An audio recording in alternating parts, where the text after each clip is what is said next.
মুরগির গোশ আমরা অনেক রকমভাবে রান্না করে খেয়ে থাকি। পুঁই ডাঁটা দিয়ে খেয়েছেন কি? যদি না খেয়ে থাকেন তাহলে মিস করেছেন। আসসালামু আলাইকুম everyone, welcome back to my channel.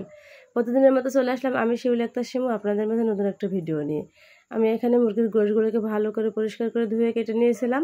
তারপর লবণ দিয়ে মাখিয়ে তারপর লেবুর রস দিয়ে মাখিয়ে নিব। তারপর 20 মিনিট ম্যারিনেট করে রেখে দিয়েছিলাম।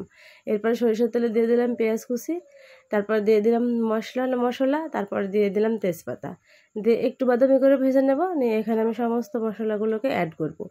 আসলে আমরা অনেক রকমভাবে রান্না করে খেয়ে থাকি মুরগির গোশ, কিন্তু কখনো কি আমরা পুঁই শাক দিয়ে খেয়েছি? যদি পুঁই শাক দিয়ে না খেয়ে থাকি তো মিস করেছি। এখানে আমি দিয়ে দিলাম শুকনো ঝালের গুঁড়া, তারপর দিয়ে দিয়েছি পেঁয়াজ রসুন বাটা, তারপর ধনিয়া বাটা, আদা জিরা বাটা, তারপর দিয়েছি মশলা বাটা, দিয়ে এখানে আমি ভালো মতো কষিয়ে নেব।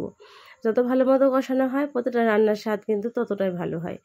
মানে যখন কষাতে কষাতে তেলগুলো উপরে উঠে আসবে, খয়েরি একটা কালার আসবে, তখনই মশলাগুলো কষানো হয়ে যাবে। এই যে আমার মশলা কষানো প্রায় হয়ে এসছে।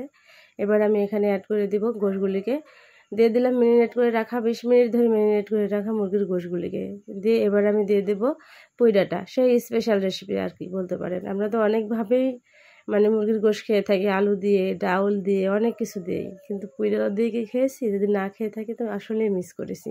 অনেক সুস্বাদু লাগে এই খাবারটি খেতে, অনেক মানে দারুণ একটা রেসিপি। ভিন্ন স্বাদ আর ভিন্ন মতভাব সব কিছু তো আমরা পছন্দ করি।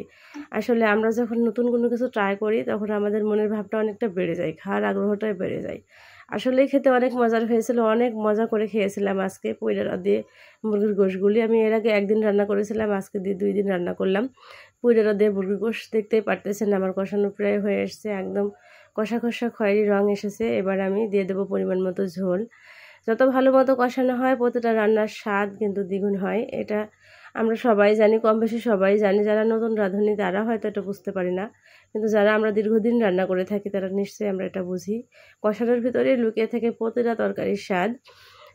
কষানো যতটা ভালো হয় তরকারির রান্নার স্বাদ ততটাই দ্বিগুণ আসে। আমার তরকারি ফুটে উঠেছে, কিছুক্ষণের ভিতরেই আমার রেসিপিটা হয়ে আসবে।